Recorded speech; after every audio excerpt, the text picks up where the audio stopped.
La société Madcom distribue en Suisse le système d'autoguidage adaptable de JF Dynamics et a mis à disposition de Technique Agricole Suisse pour un test de 3 mois le système AT2 qui a été installé sur un tracteur John Deere 6430. Le véhicule de test était déjà équipé d'un système d'autoguidage. Celui-ci a été démonté et doté ensuite du pack complet AT2 pour tracteurs non équipés. Il était d'abord nécessaire de démonter le volant existant, puis de fixer le volant d'autoguidage. Il fut alors particulièrement important que celui-ci soit fermement solidarisé avec la colonne de direction et que l'ensemble ne soit pas bancal. Vint ensuite le câblage de l'écran avec le récepteur monté au préalable sur le toit de la cabine.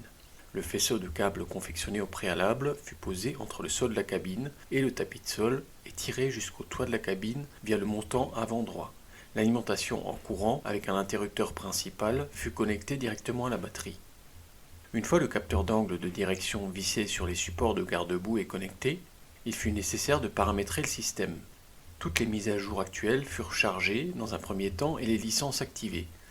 Il est aussi important de procéder à une mesure exacte du tracteur avec la position du capteur. Le fonctionnement du système sera alors d'autant plus précis que la mesure aura été exacte. Après un parcours d'étalonnage au cours duquel le système mémorise et évalue toutes les positions, l'intervention a alors pu débuter. Pour que le système fonctionne aussi, différentes licences et activations étaient nécessaires. Le signal RTK de Madcom coûte 1 franc par jour. Il est possible de se procurer la carte SIM nécessaire au transfert des données, par exemple auprès de l'association Technique Agricole Suisse. La licence de l'appareil est enregistrée par Madcom. Lorsque tout est déverrouillé et que le signal satellite est disponible, les données de base sont alors enregistrées et les valeurs mesurées du tracteur transférées et l'outil attelé défini. Lorsque plus d'un tel système d'autoguidage est en fonction sur une exploitation, l'ensemble des outils se synchronise en temps réel. Sur l'écran, l'agencement du menu est bien pensé et clairement structuré, depuis la ligne AB élémentaire et droite en passant par la ligne courbe jusqu'aux limites de parcelles. Le paramétrage est simple. Pour activer le système d'autoguidage, un bouton dédié se trouve en bas à droite sous l'écran. Il est cependant recommandé de monter un bouton pression optionnel à un endroit qui convient mieux au chauffeur. Avec un tracteur doté d'un câblage Isobus, il est possible de coupler le système d'autoguidage. La fonction de demi-tour en U est elle aussi disponible. Elle prend automatiquement en charge la sélection de la voie en fourrière. Le système de test était couplé à l'une des 2 caméras Wi-Fi possibles qui a fourni de bonnes images au moniteur, y compris la nuit. En option, un système de gestion de la ferme est aussi disponible, avec lequel les données des champs et d'autres données peuvent être transférées sous différents formats.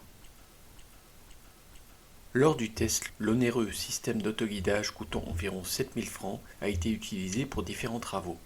L'épandage de lisier avec rampe à patins et la distribution d'engrais sur 21 mètres étaient faciles à mener. Les largeurs du travail et des champs étaient rapidement configurées. La précision était de mise. L'utilisation du broyeur frontal était un peu plus délicate, avec lequel l'outil lourd évoluant sur le rouleau sollicitait la direction. Mais celle-ci réagissait encore correctement jusqu'à environ 9 km/h. Le moteur de guidage pouvait assurer des mouvements de direction rapides et soutenus. Lors de la fauche avec une faucheuse avant et arrière, l'ajustement du déport latéral était quelque peu compliqué. Le système a très bien travaillé en matière de réception. La connexion a été maintenue, y compris dans une remise ou sous un auvent.